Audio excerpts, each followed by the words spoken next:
Belakangan, ada fenomena yang namanya brain rot yang telah menjadi topik perbincangan yang sangat hangat di Indonesia akhir-akhir ini.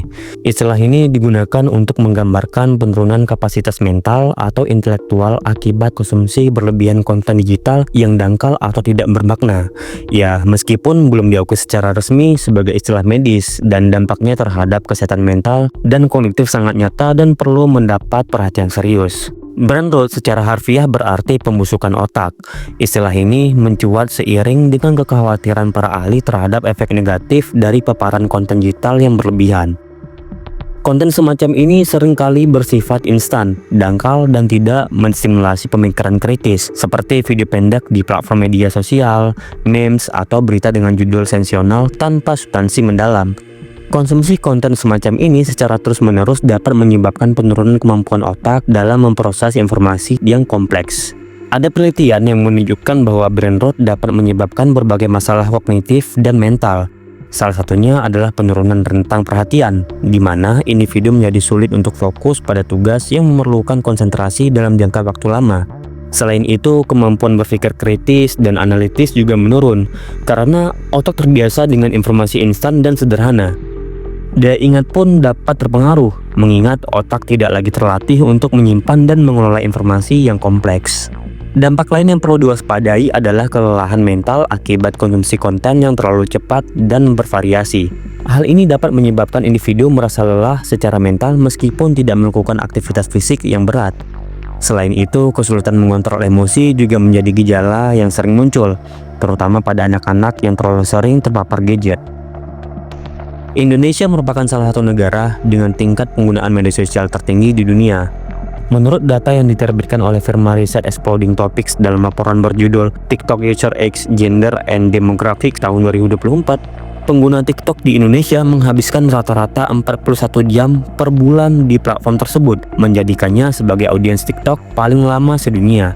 Angka ini menunjukkan betapa besarnya paparan masyarakat Indonesia terhadap konten digital, khususnya yang bersifat instan dan singkat.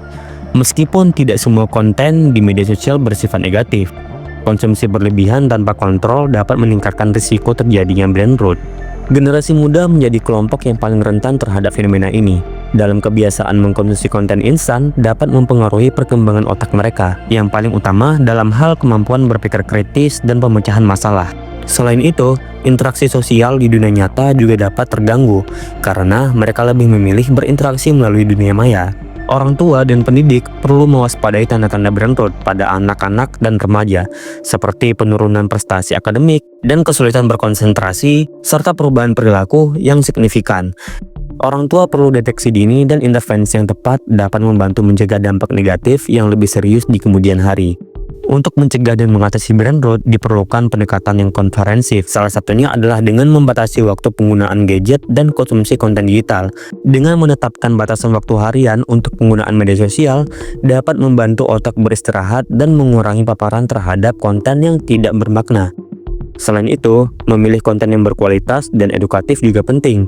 Alih-alih menghabiskan waktu untuk menonton video hiburan yang dangkal, individu dapat diarahkan untuk mengkonsumsi konten yang menstimulasi pemikiran kritis dan kreatif. Misalnya, menonton dokumenter, membaca artikel ilmiah, atau mengikuti kursus online yang bermanfaat. Aktivitas fisik dan interaksi sosial di dunia nyata juga tidak kalah penting. Melakukan olahraga rutin, berkumpul dengan teman dan keluarga, serta terlibat dalam komunitas dapat membantu menjaga keseimbangan antara dunia digital dan realitas. Hal ini juga dapat meningkatkan kesehatan mental dan mencegah kelelahan akibat paparan digital yang berlebihan. Dalam hal ini, pemerintah dan masyarakat memiliki peran penting dalam mengatasi fenomena brain rot. Pemerintah dapat mengeluarkan regulasi terkait batasan usia dan durasi penggunaan media sosial, serta mendorong platform digital untuk menyediakan konten yang lebih berkualitas. Sementara itu, masyarakat terutama orang tua dan pendidik perlu meningkatkan kesadaran akan bahaya brain rot dan mengedukasi generasi muda tentang penggunaan teknologi yang bijak. Dengan kerjasama yang baik antara berbagai pihak, diharapkan dampak negatif dari fenomena ini dapat diminimalisir. Brain rot adalah fenomena yang sangat nyata dan mengancam kesehatan mental serta kognitif masyarakat, terutama di era digital saat ini.